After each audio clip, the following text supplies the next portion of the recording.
come, so I am blessed. And then, after that, ito yung mga keywords that just came this morning. Breakthroughs. Okay, and ang inyong pong theme, Colossians chapter 1 verses 9 to 12, is it 12 or 14? Is actually Paul's prayer for the Colossians. So let his prayer be our prayer also all throughout the convention, and not only during the convention, all throughout our service for the Lord. Amen?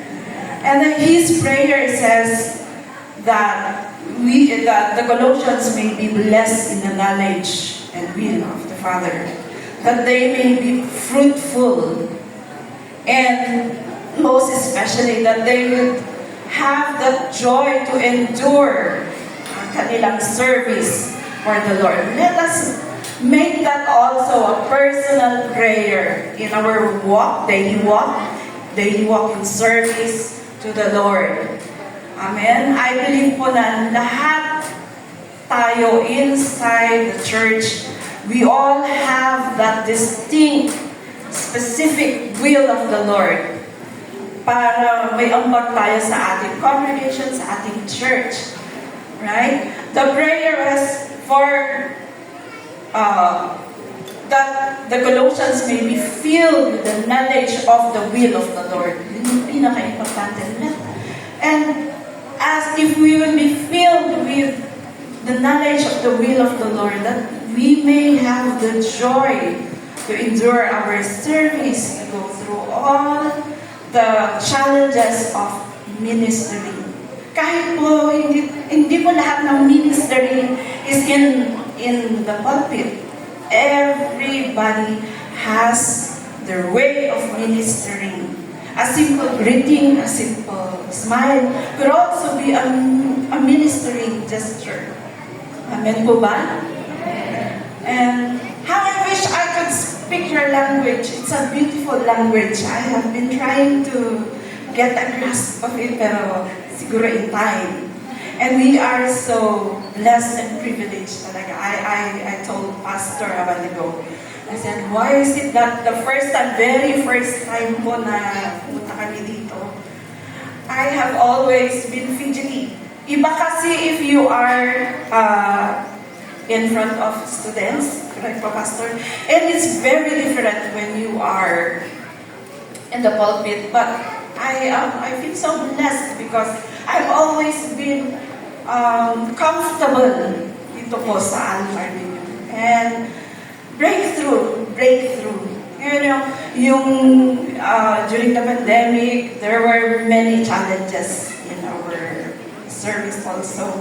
In our very own church, there was a big challenge. But we thank God. Kasi nga, yung prayer nga ni Paul, we are very thankful that the Lord has given us the joy to endure. That no matter the circumstances, hindi man po natuloy yung face-to-face fellowships, but we thank the Lord because He has made a way para makapag-minister pa rin kami.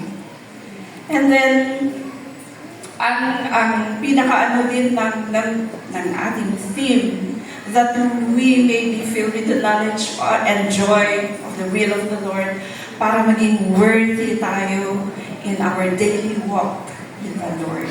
Amen? Ang isang illustration doon is, there was this in Exodus chapter 17, when the Israelites would go for battle, Moses would always hold his hands up, right? And all throughout their battles, nakataas yan. But of course, we go physically weak. Kung ilang oras man yung battle, it has been going on and on and on. And as long as Moses kept that hand raised and praising God, they would always win their battle. Victory after victory after victory. Right? Pero napapagod din yan. So bumaba. And when that hand comes down, natatalo din sila. But it doesn't mean na give up na. It doesn't mean that we have to give up. And then Aaron would help raise that hand again para maging victorious. So, ang challenge po sa atin, let us be focused in that prayer. Let us be focused dyan sa breakthrough na ini-aim po natin. I believe that everybody before you came for this convention, nung na-announce that we will be having a general convention, I believe po na sa puso natin, individually, meron po tayong pinagpe-pray na breakthroughs. So, let's not cease praying for that breakthrough. Let's be like Moses, with joy and endurance and perseverance. Let's keep that hands raised para ang victory natin hindi matatapos. Hindi matatapos sa physical weakness. Okay? When, during the pandemic, pastor got very ill. And then the upon doctor's advice, ititigil kahit yung pag-praise and worship, yung pagkanta, pag-exert, nag-effort, even now in the preaching, you have to tone down your voice when you preach. Why? Because of that heart failure, according to his cardiologist. But by God's grace, after he just took some time off, like medication, 6 months, straight 6 months. Now, we praise and thank the Lord dahil kaya lang po niyang mag-minister, mag-travel, drive his own self, yung loan ministry, na hindi na po siya nag-maintenance. And for that, we praise and thank the Lord. Nakikita po namin na kung siya lang po, kung yung kakayahan niya lang, hindi niya kakayanin yun, but because of the joy of service, he only wanted to serve his King. Because of the joy for service, kinakaya niya na he can minister. He would visit churches and congregations to minister. And for that, we praise and thank the Lord. That is He always will tell us, that is my healing.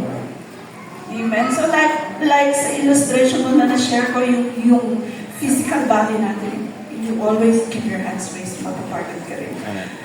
He would also feel that.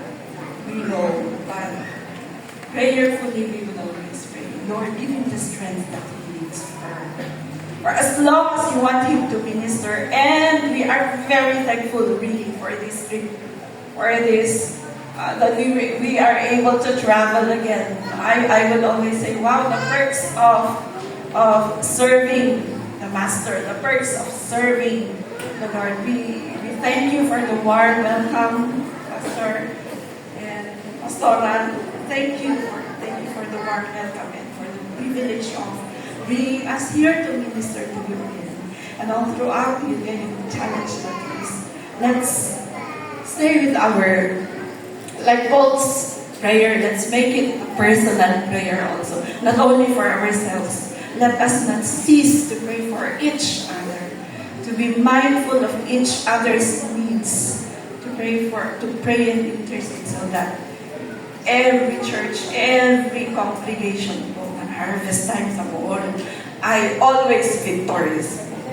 Amen? And we keep growing in the knowledge of the will of the Lord para mag-endure tayo until the time that our Master has set for us. And for that, I thank the Lord. I thank for this opportunity. And maraming salamat sa pag-warn.